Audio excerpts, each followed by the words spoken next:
This video is focused on familiarizing people who are already trained and fluent using the Leica SP8 on how to use the Leica SP5 so that you can begin using them interchangeably in the case of an instrument outage or heavy instrument scheduling.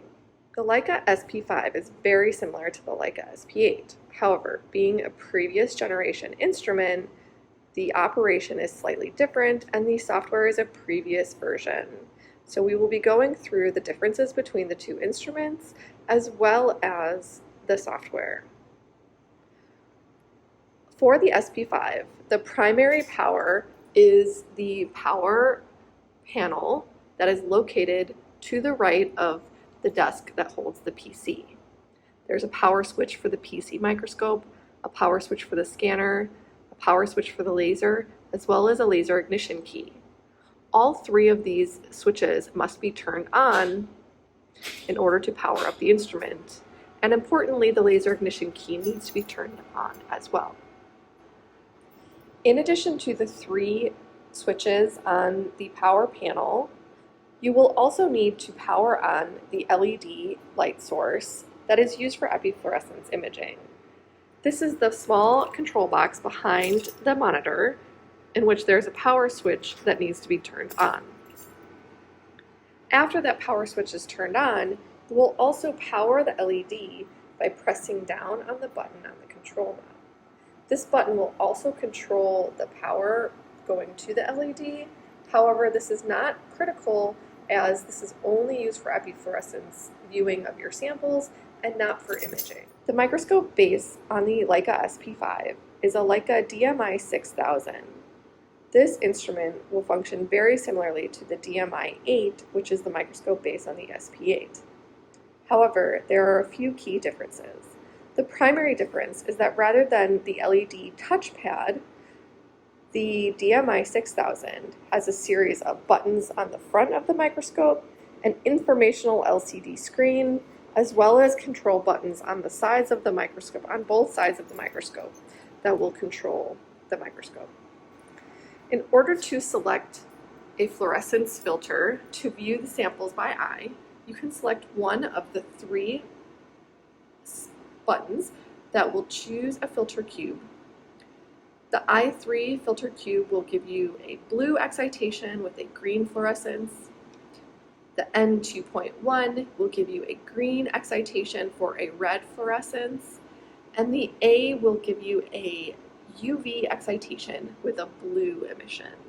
When you would like to select to view a sample, let's say with a green fluorescence, you can simply press the button. The microscope will change the light path to send the signal out through the eye, and you can open the shutter to expose your sample to fluorescence excitation. And if your sample has the appropriate fluorophore, you should be able to see emission through the eyepieces.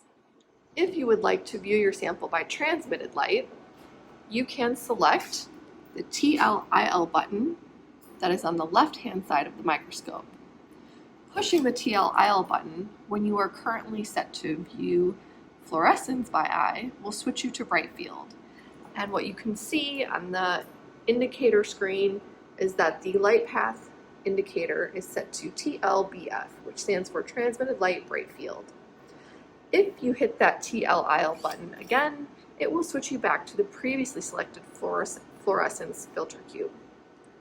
If you are scanning through the confocal and then you hit the TLIL button, it will return you to whichever light path you had previously been imaging through the eyepieces.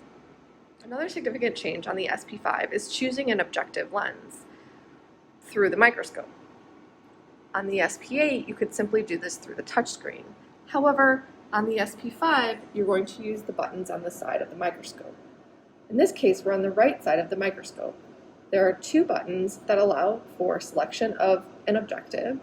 The top button will go up in magnification, and the bottom button will go down in magnification. There is also a safety button that will allow for switching between a dry objective and an immersion objective. When you need to change from the 10x dry objective to any of the other objectives, which are all oil immersion objectives, you will need to first press the dry to immersion button and then select the button to change the objective. and that will allow you to change from the dry to immersion objectives. The XYZ stage on the Leica SP5 is controlled by the same joystick that is used to control the stage on the SP8. There's two knobs for XY control and a knob in the back for Z control. Additionally, there are buttons that will allow you to select for XY precise and XY fast, which will switch you between slower and faster movement in the XY direction. There is also buttons that allow you to choose between Z fine and Z coarse. When the PC has fully started up, you will need to log into a user account. You should always be logging into the TCS user account with the password user. Once you are logged into the PC, you will then start the software by selecting the LAS AF software icon.